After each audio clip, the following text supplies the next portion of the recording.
Welcome back to Autoimmune Adventures. We're so glad you're here. Today, we're talking with someone who truly embodies the heart of advocacy and the power of using your story for change, Chelsea Streit. Chelsea is a dedicated healthcare advocate based in New Mexico. She's been leading efforts to establish the state's very first Rare Disease Advisory Council, helping amplify patient voices and improve access to care for people with rare conditions.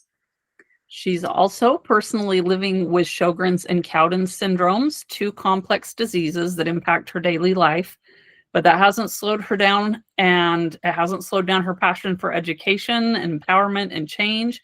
And she and her husband, who's from the UK and also lives with Cowden syndrome, are navigating medical systems together. Chelsea, welcome to Autoimmune Adventures. We're thrilled to have you here. Thank you. Thank you for having me.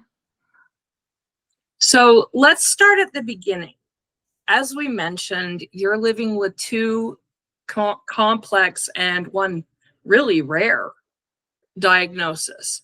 So Cowden's and Sjögren's. Can you explain what they are and tell us the biggest challenges that you have to face because of them? Sure. Sjögren syndrome is an autoimmune disease where the body attacks healthy cells. And in the case of Sjögren's syndrome, it attacks the glands in your body that produce saliva. So a lot of people typically have dry eye, dry mouth, but it really can affect the entire body. For example, I developed renal acidosis from Sjögren's, which basically means that my kidneys don't filter out the acid from my urine, and that's a result of Sjögren's. So sometimes it tends to get a reputation for being just kind of a dry eye, dry mouth disease, when in reality it can affect your entire body. And before, and fatigue, before I was diagnosed with Sjögren's, I had a massive amount of fatigue to the point where I would sometimes have to pull over driving. So once I got diagnosed with Sjögren's, it definitely answered a lot of questions. And then in the case of Cowden's, that is a mutation of the P10 gene. And the P10 gene is the gene that everybody has that is responsible for suppressing tumors in your body. And I was born with mine mutated. So that means, I'm at risk for quite a number of cancers, and also a lot of benign growths as well, that constantly need to be removed. And so it's a lot of hassle with that. I've had a preventative mastectomy and a preventative hysterectomy, and I recently, a few years ago, I got diagnosed with thyroid cancer, so I've had my thyroid out. So yeah, definitely a lot of complications can come with that. I think one of the biggest ones is I have, off the top of my head, I think I have about 6 or 7 different doctors. So I find it really hard to get them on the same page, and it's really kind of affects me. I even had one doctor say about another doctor, well, you should just let me do my job. And it really, that's been a pretty big struggle as far as trying to manage two conditions. And yeah, I think I could probably go on and on forever about the struggles that come with it, but I think right now those are the ones that are most apparent in my life presently. Well, thank you so much for sharing, because I think that the struggle with coordinating with your doctors is a struggle that a lot of people who have these kind of problems deal with. Is my cardiologist, if they just talk to my rheumatologist, if my rheumatologist would just talk to my nephrologist, if my nephrologist would talk to my hematologist. And there's just so many doctors that are involved in getting us taken care of that it is really frustrating. I don't know if we have ever mentioned this, but I'm going to mention it now. we have a dream that there will someday be a hospital that is put together for autoimmune disease specifically, so that when you go in, you have all of the ologists in one place. And they can coordinate with each other in real time, basically. That's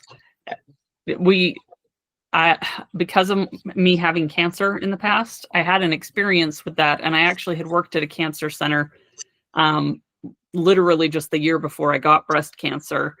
And so I had the experience of having worked at a cancer center as well as being treated as a patient there. And the coordination, that is my dream as somebody with autoimmune diseases. If I could see that kind of coordination of doctors, like I saw at the cancer center, all of them coming together to figure out a problem, and see that for people with autoimmune disease, that would be incredible. Yeah, that sounds like a dream come true. Yeah. Yeah. Okay, so one of the things that we talk about a lot on our podcast is we compare how being diagnosed with a chronic illness is kind of like a mountain climb.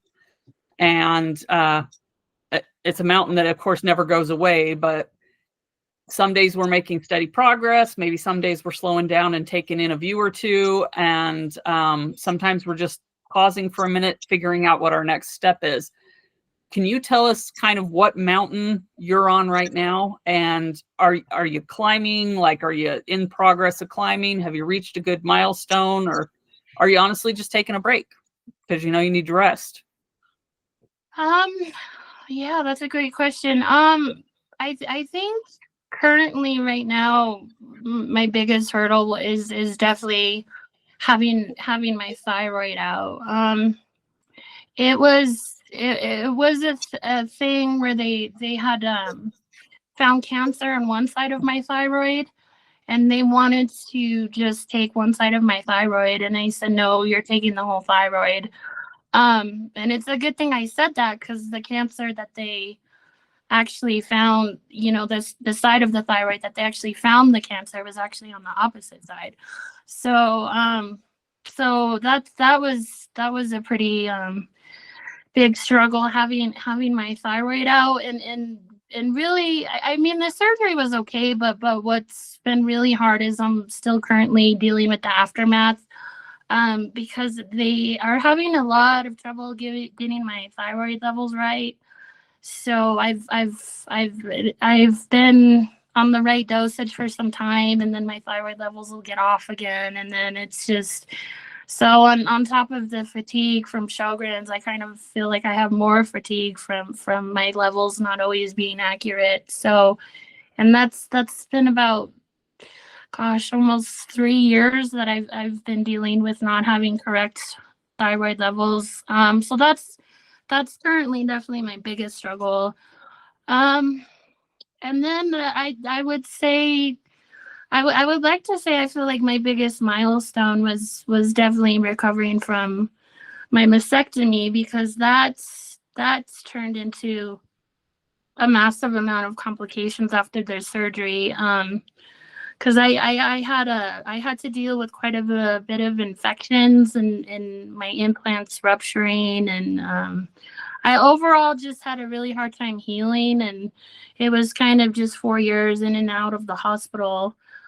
So I finally, I mean, it was a little while ago, but I remember my first, I mean, it wasn't like a massive hike, but I remember I went on this little like nature trail walk, for the first time after dealing with all of that. And I honestly like cried, because it was just so, I mean, to anybody else, it wouldn't be a big thing, but just after struggling so much with trying to heal, and then being able to do something like a simple walk, it was just a milestone for me. It was a real huge milestone for me.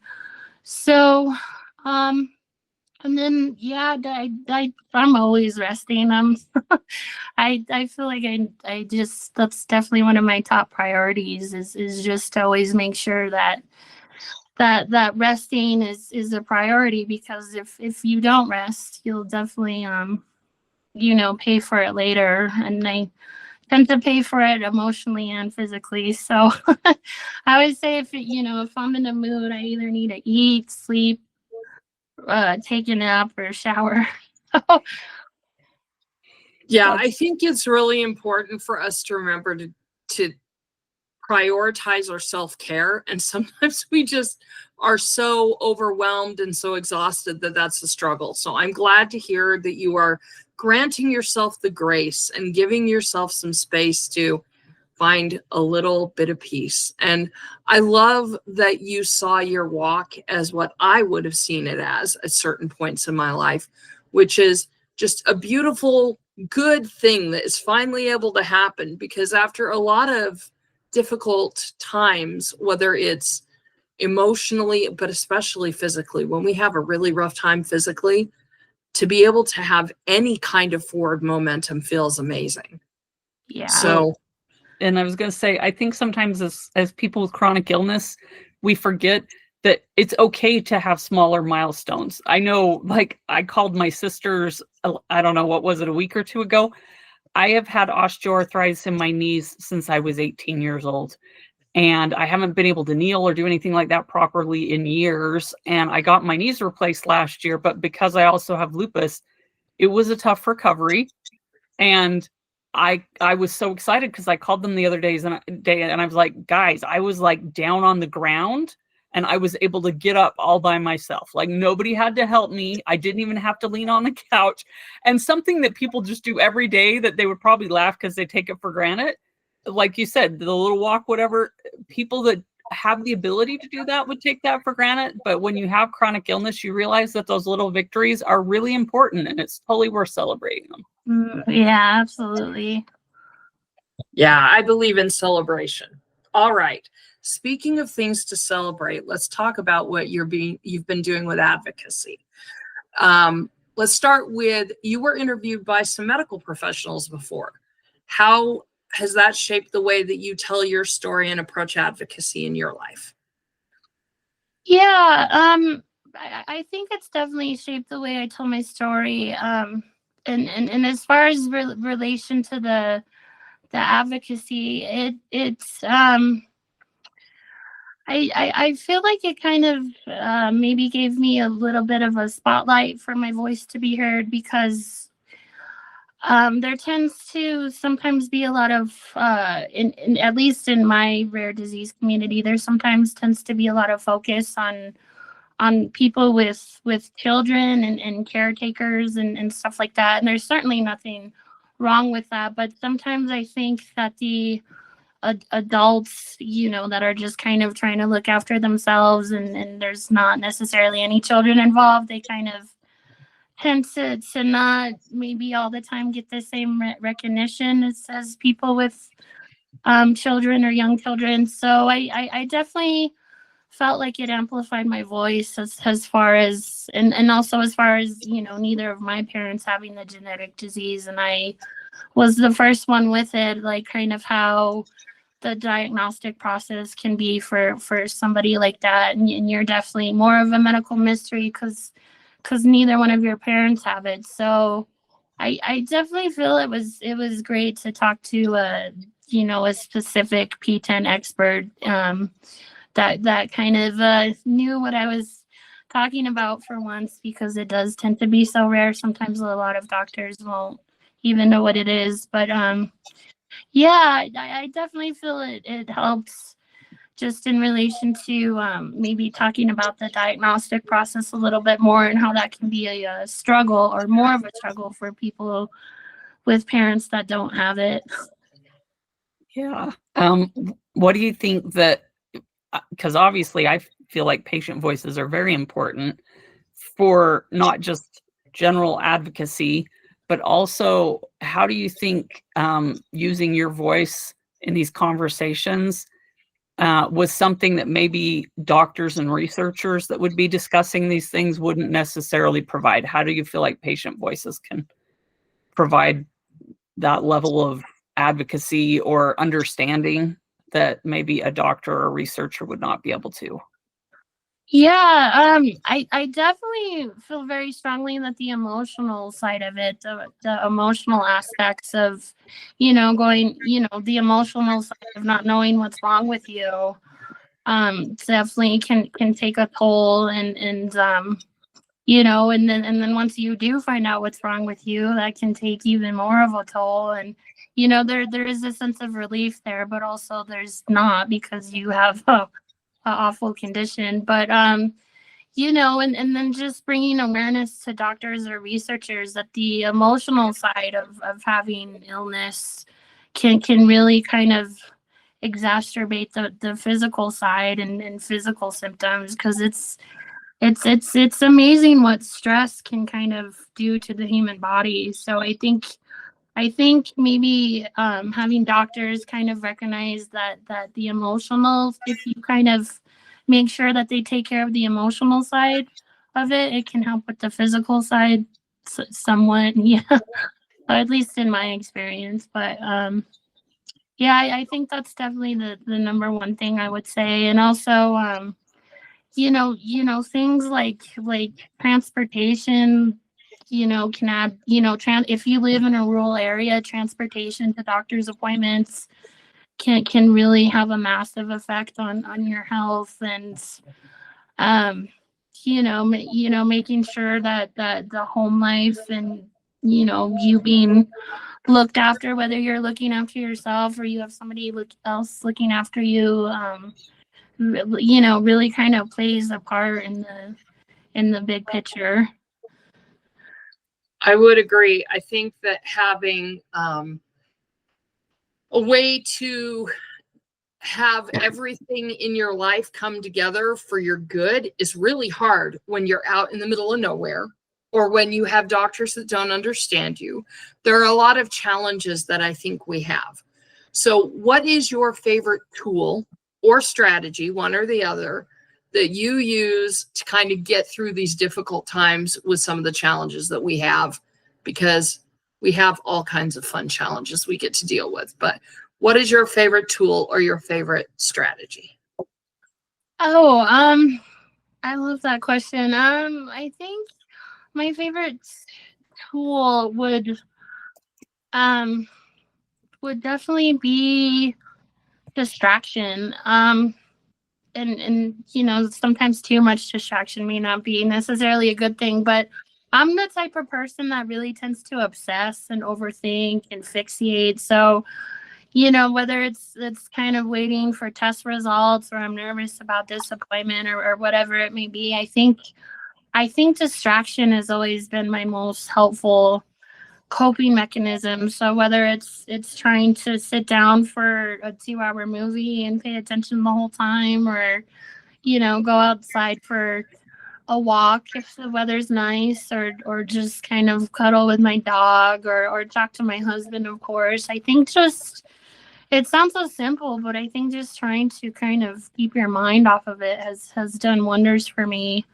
Um, yeah, and also just kind of getting in touch with my artistic side, whether that's drawing, or painting, or writing poetry, or kind of expressing myself artistically has also really helped a massive amount, I find. Um, yeah, and not only my husband, but relying on my mother and stuff, and just kind of talking. If you're in the mood to also kind of talk it out, I think that's really important as well, and not keep it all bottled in.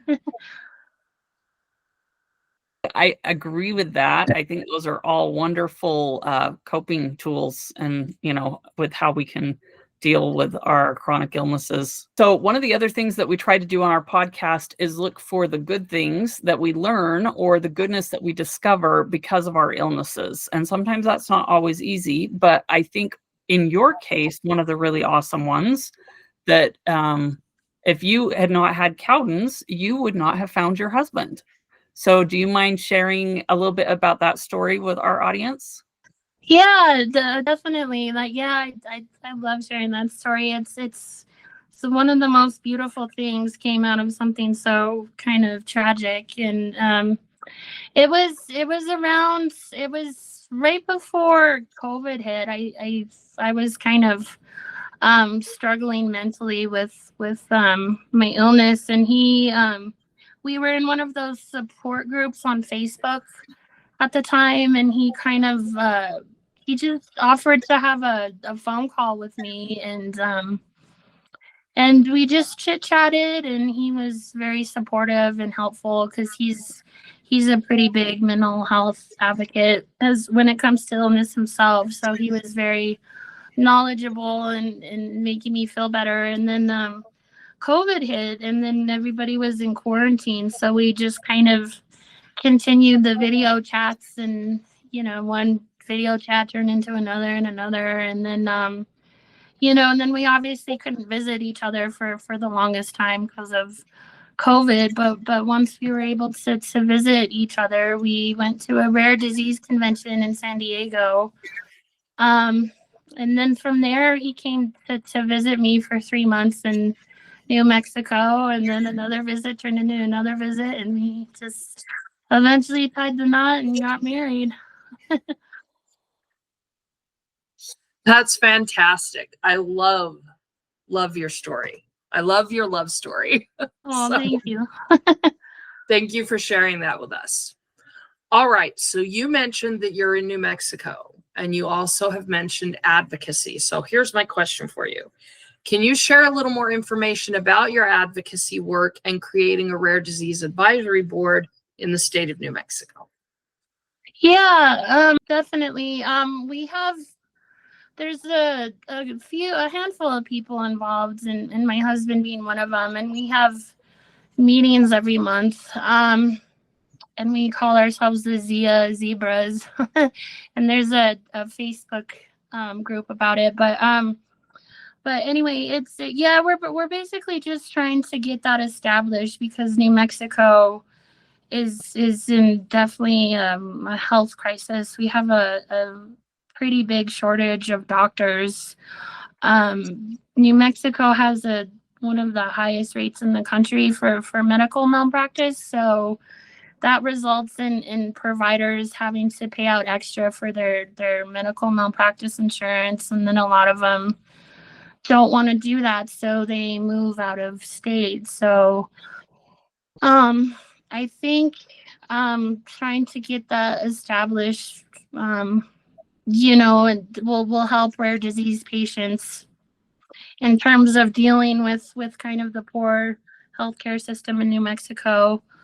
And then also, I think going back to what I said earlier, just, making sure rare disease patients have transportation to doctor's appointments, or, New Mexico tends to have things like wildfires, and I know sometimes it's difficult for disabled people to evacuate in those types of circumstances. So I think, you can definitely kind of choose what a priority may be for your state, and that can kind of go into trying to get something like that established. I think that's great and so needed. I think as somebody, because I currently live really close to the Dallas-Fort Worth Metroplex, which obviously there's very good access to a variety of doctors and specialists. But all three of us, the co-host here, as sisters, we grew up in rural Southeast Utah. And if you wanted to see any kind of specialist, pretty much, you were driving at least like 4 hours. Oh, yeah. And so having seen that comparatively, I totally see where you're coming from. And I agree 100%. Like, it is really wonderful work you're doing. So good luck. Best of luck with that. Oh, thank you. We're making really slow progress, unfortunately, but we're trying. Hey, progress is progress. Yeah. It's more than was going on before. So yeah. Sometimes in life, the things that we do take some time to get going. We are so happy you joined us today, Chelsea. Thank you for having me on. Your story reminds us all that advocacy really does start with one voice, and that lived experience is powerful medicine. So also to our audience, thank you for joining us on this episode of Autoimmune Adventures. We are very grateful to have you as part of our community. If you enjoyed today's conversation, please like, subscribe, and share it with somebody who might need a little encouragement on their own journey. You can find more resources, past episodes, and inspiration at autoimmuneadventures.com. Remember, you are worthy of joy. Your disease does not define your life. You do.